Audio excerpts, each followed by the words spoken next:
Many times on this show, we've talked about the many resources available to residents of Monmouth County. But we've also said, what good are these resources if people don't even know they exist? So today, our guest is going to shine a much needed spotlight on a very new and innovative resource, especially for residents of Monmouth County. Stay tuned.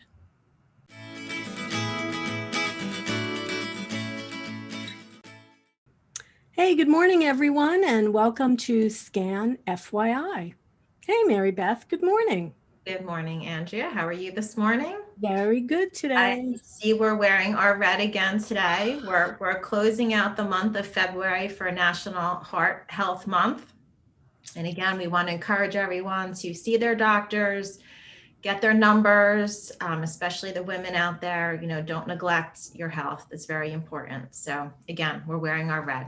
Because heart disease is the #1 cause of death for men and women. So very important. Next time you see us, we won't be in red. We might be wearing green for St. Patrick's Day for the month of March. Right. So this morning, I would like to introduce our guest. We have with us our Deputy Director of Monmouth County Commissioners, Susan Kiley. Good morning, Susan. Good morning. How are you? Good morning. How are you doing? I'm doing great. I am absolutely thrilled to be on Scan and excited to do exactly what you just described, and that is let people know what's out there for them, because that's our biggest problem, is communicating. Well, that we find to be a common problem, and I really mean that. I think we live in an area that's blessed with a lot of resources, but enough people aren't aware of them. And again, that's exactly why you're here today. Right, and you're going to speak about a very specific, what would we call it? It's an organization? I would say it's a program. A program, okay. Developed very recently over the last 2 years. All right, well, this program is called Monmouth ACTS, ACTS. And let's start off by explaining what exactly is it? Okay, let me take you back a couple of years. It was about 3 years ago now that we decided it was time to do an assessment of the needs of the residents in Monmouth County. So we did a full-scale assessment across the county to really understand what the biggest issues were. And they crossed the gamut. There's homelessness, there's all kinds of things that are issues. From that study and that assessment came a call to action. And that call to action meant that we had to create a program that was going to satisfy the needs, the highest needs of all our residents. And that turned into Monmouth ACTS. ACTS stands for Assisting Communities Through Services. So what we had was great services across the county. We had a county organization that did social services, that has addiction, that has mental health, that has a homelessness component. All of these things are great programs, but none of them were working in cooperation with one another. So if you were in one part of the county and you knew one organization, you would say, we don't have enough service. We don't have enough going on for this problem or that problem. So Monmouth ACTS was created as an innovative partnership between government and private and public entities to pull all of them together into one big network. So everybody knows who everybody is, and we can all refer to one another. Well, that sounds like a welcome change right there. Mm-hmm. We called it, the term we used all the time is that there should never be a wrong door. So you should never walk into a service and perhaps you're there for homelessness, let's say, but you also have an addiction problem. That homelessness entity should know about all of the addiction services that are available in the network. They should not have to send you someplace else to find that help. They should be able to say to you, I'm part of a network, I can get you this help as well. Right. So you're getting a comprehensive solution to whatever it is that might be happening in your life or in your family's life. The Monmouth ACTS program has 8 hubs because these were the areas where we identified the greatest needs in the county. And those hubs are early childhood development, positive youth development, then homelessness, Mhm. transportation, because we have many, many residents that know they need care, but they can't get it We because can't get they there. don't get to the care, right? Financial empowerment, helping people to get financially stable. Then we have mental health and addiction services, and we have a communication hub, because as we said, communication can sometimes be the biggest issue. I can't tell you how many times people have said to me, we don't have enough in the county. And I say, oh, wait a minute, before you go any further. And, try to explain what we do have in the county, because it's pretty extensive. Yeah, we are blessed to live in a county that has a lot of services. And, I would say for myself and Mary Beth probably feel the same way. How do you know them all? How do you find them all? Right. So I can fully appreciate everyone having a similar issue. I love the fact that you brought them all together. So how does it work in the real world? So in the real world, anyone can enter any one of those specific services. And I mean, we have a wide scope of services that are part of the program. For example, the Community Affairs and Resource Center in Asbury, APCOR, Ladison, the Mental Health Association of Monmouth County, the Preferred Behavioral Health. You name the organization in the county, and it is part of this network.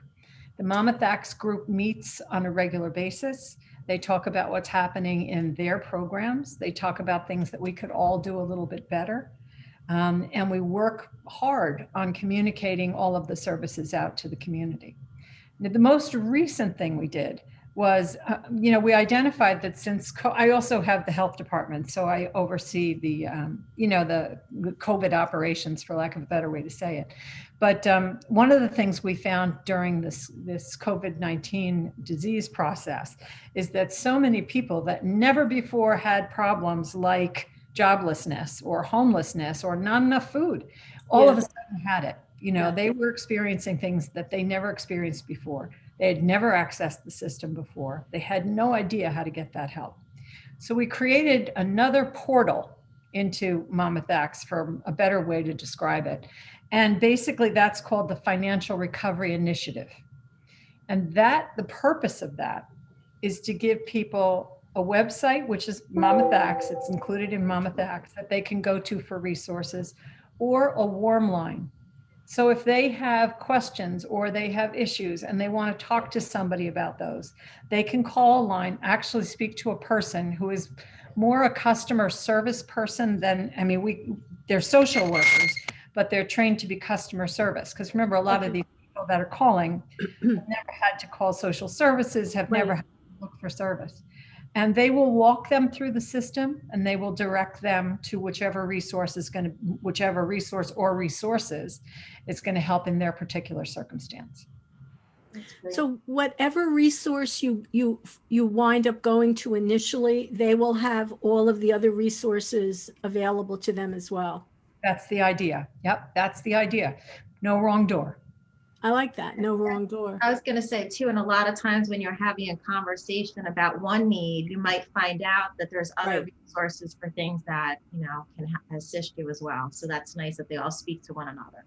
Right. And as I said, we have meetings on a regular basis. We refer to one another. I think we're a much more informed network than ever before. And Monmouth County is the only county that's actually done this, and quite successfully.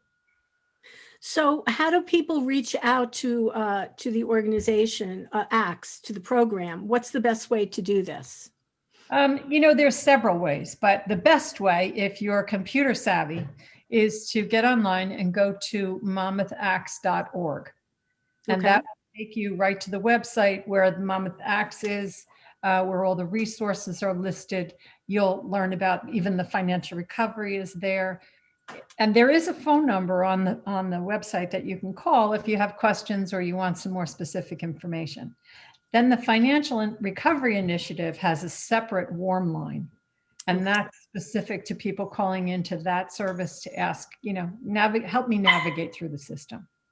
And of course, don't worry, you don't have to memorize any numbers or websites. You know that we'll put all that information out there in the comment section on Facebook and whatnot. So make it very easy for everyone to access the info.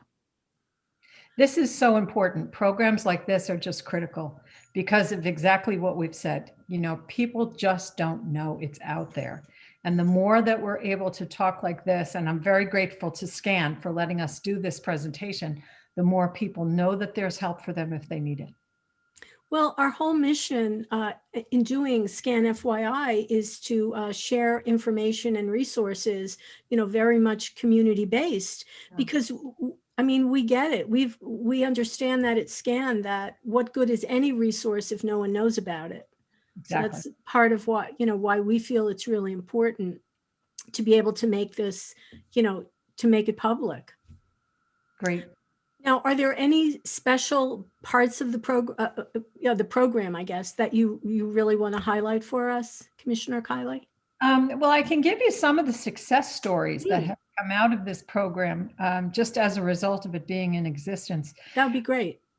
One of the very first success stories was when we were doing the assessment. And Dr. David Stout he's the president of Brookdale Community College, volunteered to be part of the assessment. So we went to the college and walked and asked a lot of questions, and we identified a need.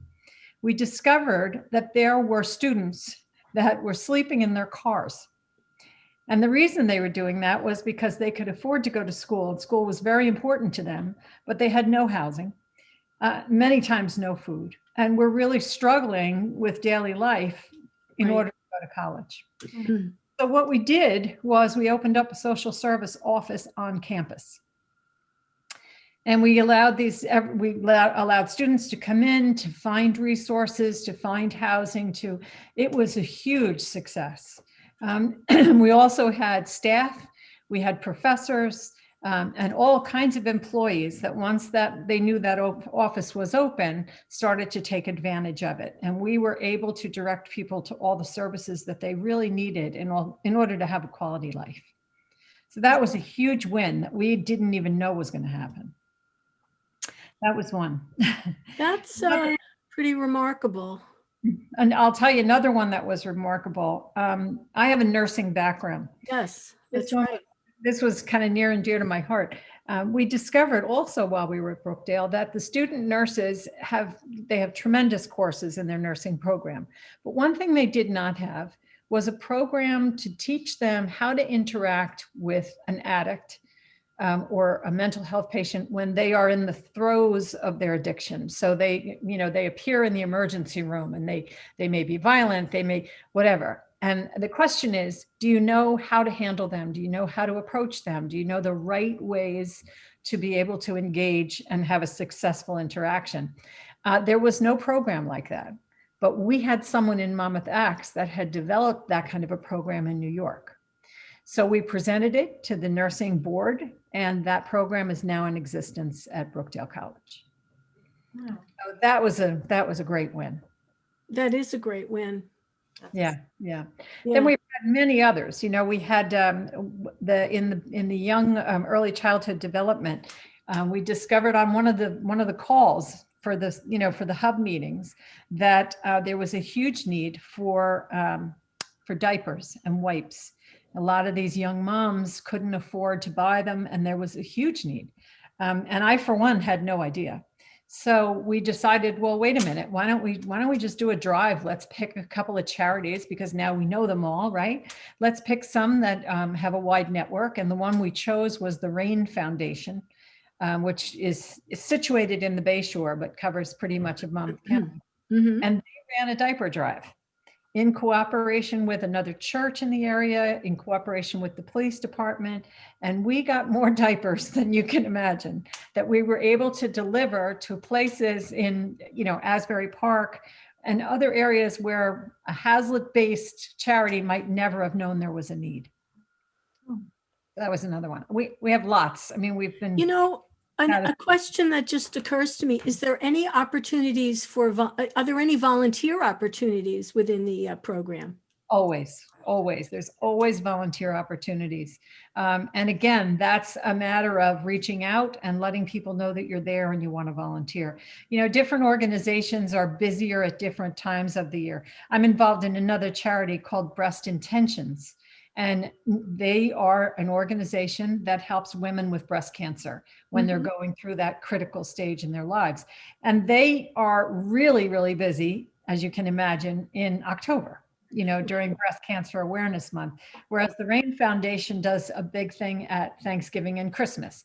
And then there are others, like there's a mental health foundation that focuses on overdose awareness at a different time of year.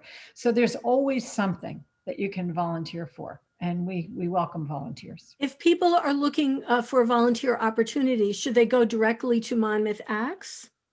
I think I would start there and ask the question, or Okay. if they know a volunteer organization in a local community, by all means, reach out, because then you're going right to the source. But like I said, we can always use volunteers. So let somebody know. So a list of all of the partner organizations can be found on your website? Yes. Okay. So you have to make sure that everyone checks the website. Right. All right. Exactly. Really, it's very impressive, and we wish you continued great success with it, because clearly there's a need. Thank you. Thank you very much. We've been very successful. We've gotten a lot of calls and we've been able to help a lot of people, but there's a lot more need out there. People can't be afraid to call. And we've talked about that too. People who need things now, they've never needed anything before, and just do it. It's there for you. Just do it. No shame. The shame is not doing it, I feel. You're absolutely right. I couldn't have said it better. Not taking advantage of what's there for you. Yeah. All right. Well, Commissioner Sue Kiley, thank you so much for being with us today.